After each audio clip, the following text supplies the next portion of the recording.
La crisis que afecta a Europa y las medidas ortodoxas que se utilizan para tratar de resolverla afectan el escenario político de Bulgaria. Tal como está ocurriendo en otros países de la Unión Europea, la onda expansiva de la aguda recesión que afecta a este bloque económico y las recetas ortodoxas con las que se pretende sortearla están condicionando el juego político en Bulgaria. Este estratégico país del sureste europeo, situado en los Balcanes, tuvo sus comicios parlamentarios el 12 de mayo de 2013 para designar nuevo gobierno, tras la renuncia en febrero de la administración encabezada por el conservador Boyko Borisov, en medio de fuertes protestas callejeras por las medidas de austeridad impuestas para cumplir con las autoridades económicas de la Unión Europea, entre las que se incluía una fuerte suba impositiva.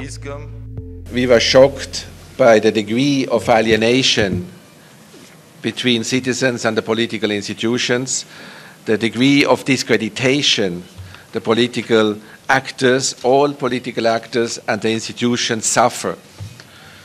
The fact that not even 50% of the citizens participated in the election process is an expression of this alienation, as well as a new course of an ongoing process in a bad direction. El resultado electoral, sin embargo, le dio el triunfo por estrecho margen al partido de centro-derecha Ciudadanos por el Desarrollo Europeo de Bulgaria, que lidera el renunciado Borisov, quien obtuvo 30,5% del voto. El segundo lugar fue para el Partido Socialista de Bulgaria, con el 26,6% de los sufragios. En este escenario, el presidente búlgaro Rosen Plevneliev está celebrando reuniones con todos los partidos, con representación en el Parlamento, para exhortarlos a formar gobierno, aunque los resultados electorales admiten varias alianzas posibles, una de las cuales podría consagrar nuevamente primer ministro al cuestionado Boyko Borisov. Hard to say. Maybe there won't be a new government at all. That's maybe the forecast that is the most correct these days, because the difference is really short and they're not having a coalition between them. Bulgaria, un país de 7.300.000 habitantes, gobernado por el comunismo y parte de la órbita soviética hasta 1989, ha tenido una transición al capitalismo no exenta de crisis y ya ha visto alianzas entre los extremos del arco político en el pasado reciente, aunque nadie aventura que algo así pueda ocurrir esta vez. El único consenso que existe entre la mayor parte de las organizaciones políticas se centra en la importancia para Bulgaria de pertenecer a la Unión Europea, a la que se sumó recién hace 6 años, en 2007. 3 años antes, en marzo de 2004, se había incorporado a la OTAN. La escasa diferencia electoral entre conservadores y socialistas se verá reflejada en la composición del Parlamento de 240 bancas. El partido Ciudadanos por el Desarrollo Europeo de Bulgaria obtuvo 97 legisladores contra 84 del Partido Socialista. El otro actor importante es el centrista Movimiento por los Derechos y las Libertades, representante de los turcos étnicos que constituyen un 10% de la población búlgara y obtuvo 36 bancas. La cuarta bancada es del partido nacionalista Ataque, con 23 legisladores. Los socialistas ya manifestaron su disposición a una coalición con el Movimiento por los Derechos y las Libertades, mientras que la derecha especula con un gobierno de minoría sumando a los nacionalistas. En cualquiera de estas alternativas, de todos modos, la coalición que aspire a gobernar requiere el apoyo tácito de las otras bancadas, por lo que si no se logra un acuerdo, deberían celebrarse nuevas elecciones. Mientras los líderes partidarios debaten, la población búlgara tiene otras preocupaciones: la pobreza, con 1 de cada 4 ciudadanos considerado indigente, el estancamiento económico, el ajuste por la vía impositiva y la desconfianza en la clase política. Ahora se suma la decepción con la pertenencia a la Unión Europea, que no solo no solucionó los problemas búlgaros, sino que parece estar contribuyendo a profundizarlos con su presión fiscal.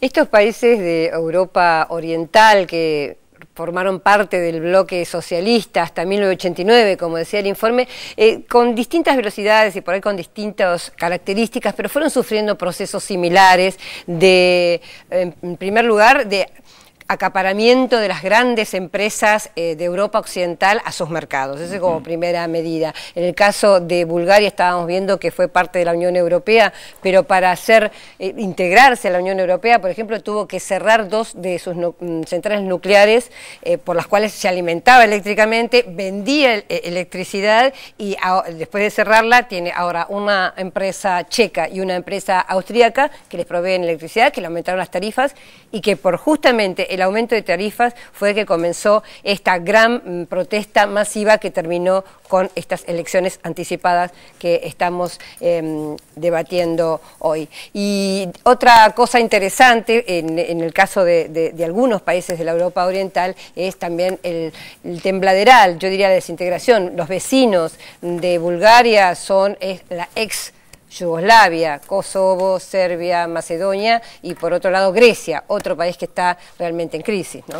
Ya que mencionaste lo del aumento de tarifa, aprovecho porque fue algo que me llamó mucho la atención, no viene de esa región, pero lo dijo esta semana el expresidente de la República Dominicana, Leonel Fernández, en una conferencia en Bruselas respecto de cómo las recetas del Fondo Monetario Internacional desestabilizan a los gobiernos, que fue lo que pasó también en Europa Oriental, que aplicaron casi a rajatabla las recetas del Fondo Monetario Internacional, del Banco Mundial. Y él lo dijo, palabras textuales, lo comentábamos en el noticiero durante la semana. Te pueden decir, por ejemplo, te vamos a prestar 500 millones de dólares para que puedan enfrentar sus necesidades financieras inmediatas, pero ese país tiene que aumentar la tarifa eléctrica en un 100%.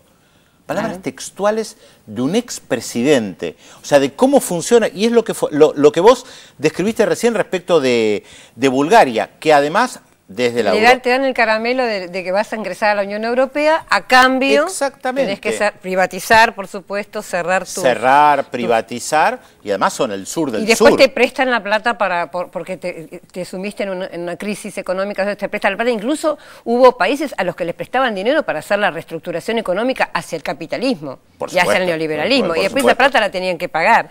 No, sí. es un sistema perverso. Claro, recordemos que acá hubo un inicio de deslumbramiento de estos países hacia la apertura del capitalismo y que se llegaba todo el progreso y el bienestar de la mano de esa apertura, de correr la cortina, de derribar muros.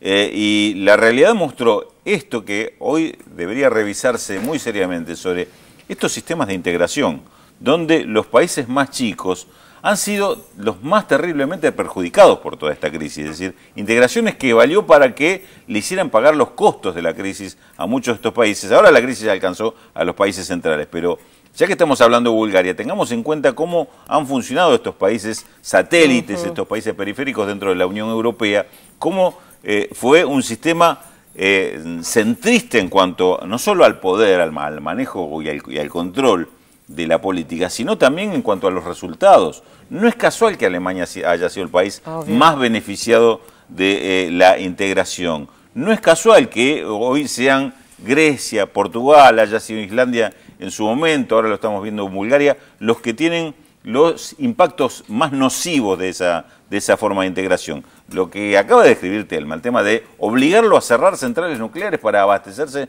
de generación eléctrica importada hacia un país, es la condición más cruda de mostrar cómo era esta integración, cuál es el rol que te asignaban y te dejaban perdiendo hasta ese grado de independencia, no ya la moneda, no manejar tu propia moneda, sino hasta del abastecimiento energético.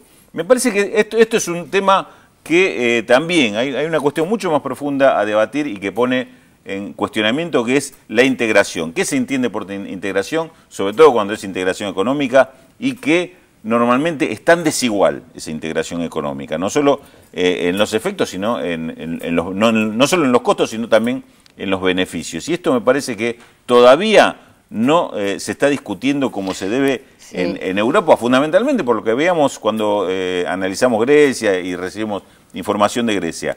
Se practica una forma de terrorismo sobre aquellos sectores que cuestionan el tema de la integración o plantean el tema de las desventajas y la posibilidad siquiera o la alternativa de salirse del euro. ¿Cómo no te va a gustar estar en la Unión Europea? Y los costos terribles que tendrían hoy salir, así como se plantea, más o menos, que te caes del mundo. Bueno, esta historia en América Latina la conocemos hace rato, pero este es el tema. Claro. Esto es el bloqueo que hay a la discusión, al debate de estas cuestiones que parecen ser las cuestiones de fondo que todavía no se discuten y así difícilmente se resuelve el problema, ¿no? Tal cual. Hay otros espejitos de colores también, que es en la OTAN. Porque también Bulgaria ingresó a la OTAN y como bien lo sabe Rusia, avance de la OTAN hacia la frontera rusa tiene que ver con una pelea entre países que fueron potencias o que son potencias, pero de las cuales Bulgaria no tiene nada que ver, más que aportar hombres y tropas en alguna guerra de otro, la verdad es que no tiene nada que ver. Pero hay otro elemento en el tema de la OTAN, es que te obligan a tener un nivel de armamento para poder formar parte de la OTAN. ¿Quién te lo vende? Exactamente, para tener ese nivel de armamento tenés que comprar armas. A las armas, ¿dónde se compran? En los países centrales de Europa o de Estados Unidos. Y ahí te doy crédito para que compres armamento y digas, soy parte de la OTAN. Exactamente. Bueno, hoy Bulgaria tiene el promedio de salario más bajo, son 350 euros, con un mínimo de 150, y las jubilaciones son de 75 euros. Es el país más pobre de la Unión Europea, como habíamos dicho antes, y es el país también que más remesas del exterior envían. Hay el 4% del movimiento migratorio de la Unión Europea, y se calcula que desde 1989, es decir, del momento en que cayó el muro de Berlín, se fueron alrededor de 1,5 millones de personas. Estamos viendo que eran alrededor de 7 millones y algo, así que realmente altísima el número. Ahora, hay un elemento político que es diferente en los países que pertenecieron a lo que se llama el bloque soviético, los países del este, no importa la definición que utilicemos, todos sabemos de lo que estamos hablando, respecto de los países de Europa Occidental. Gran parte de la protesta, no toda por supuesto, en Europa Occidental conlleva también la crítica al capitalismo. En Europa Oriental no quieren saber nada, en su inmensa mayoría, con nada que tenga que ver ni con izquierda, con pensamiento progresista, ni nada por el estilo, porque ellos dicen, vinimos del comunismo, ya sabemos lo que es eso, más allá de las simplificaciones que pueda haber, y de hecho no vemos muchos movimientos progresistas en lo que fueron los países del bloque soviético, y lo que vemos es el ascenso de grupos neonazis, como en el caso de Bulgaria. Eso es verdad, pero igual, por ejemplo, el caso del Partido Socialista Búlgaro tiene, digamos, entre las promesas de campaña estaba alguna cooperación o, no digo una aproximación a Rusia, porque eso ya sonaría muy fuerte para los búlgaros, pero sí alguna cooperación con Rusia, digamos, de alguna manera. Yo creo que hay un volver, pero es cierto lo que vos decís. Yo recuerdo cuando cayó la Unión Soviética, que yo estaba cubriendo allá el tema, el deseo de pertenecer al capitalismo, el deseo de la población de ser capitalistas, porque ellos se imaginaban el capitalismo que era Alemania. O sea, consumo. No se imaginaban que, que Argentina también o Bolivia eran capitalistas, y también, digamos, que ellos podían llegar a tener muchos pobres. Ellos se imaginaban que iban a ser todos como alemanes. Y no, pero además, a nivel de vida, digo, ¿no? Claro. Además del consumo. Pero el deseo irrefrenable de ser capitalista, yo creo que caló muy hondo, y aún hoy, como vos decís, Pedro, todavía tienen cierto rechazo, ¿no?, a cualquier sistema que no venga de ese lado. A propósito de los grupos neonazis, ayer en el Parlamento griego hubo todo un escándalo porque se impulsó una ley en contra del racismo, porque los grupos neonazis están en Grecia repartiéndole comida a los griegos y no a los inmigrantes, y en el medio de un escándalo en el Parlamento, algunos de los parlamentarios de estos grupos de extrema derecha gritaron viva Hitler, algo que para la memoria griega además es muy fuerte, y cómo estos grupos pueden reivindicar a Hitler después, encima de lo que Alemania le provocó a Grecia con la ocupación alemana de Grecia. Exactamente. Bueno, la situación política entonces en Bulgaria es que no sabemos, hay un empate técnico, así que es posible que haya una necesidad de un nuevo llamado a elecciones o tal vez alguna solución al estilo de la italiana, en que finalmente haya algún tipo de alianza o que permita formar un gobierno, es decir, elegir el primer ministro, ¿no? Distinta a los alineamientos actuales. Hablando de Italia, finalmente Enrico Letta sacó ese impuesto a las viviendas, que era uno de los reclamos y uno de los proyectos de campaña de Berlusconi. Interesante, porque Berlusconi sigue siendo quien tiene los hilos... La sartén por el mango. Los hilos de la política en Italia. Sin lugar a dudas. ¿Hay mensajes? Hay mensajes, algunos más que aciertan. Mónica Villacrespo, Luis de Parque Chacabuco. Hay gente que vuelve a mandar saludos. Rodolfo de Núñez por el programa. Están caras las comunicaciones, ¿no? Porque aprovecha Esteban de Caballito para mandarle saludos a Mariana de El Bolsón, que es su cumpleaños. Bueno, le hacemos el favor si hay dificultades con las comunicaciones. Así que servicio a la televisión pública. Está hecho el servicio de la televisión pública, exactamente. Exacto. Bueno, yo voy a dar más datos de la incógnita para aquellos que no acertaron. En su juventud, nuestro personaje inició estudios de historia, literatura y teatro, mientras trabajaba como soldador en una fábrica para pagar sus clases y financiar también sus primeros cortometrajes. ¿De quién estamos hablando? Bueno, un corte y volvemos.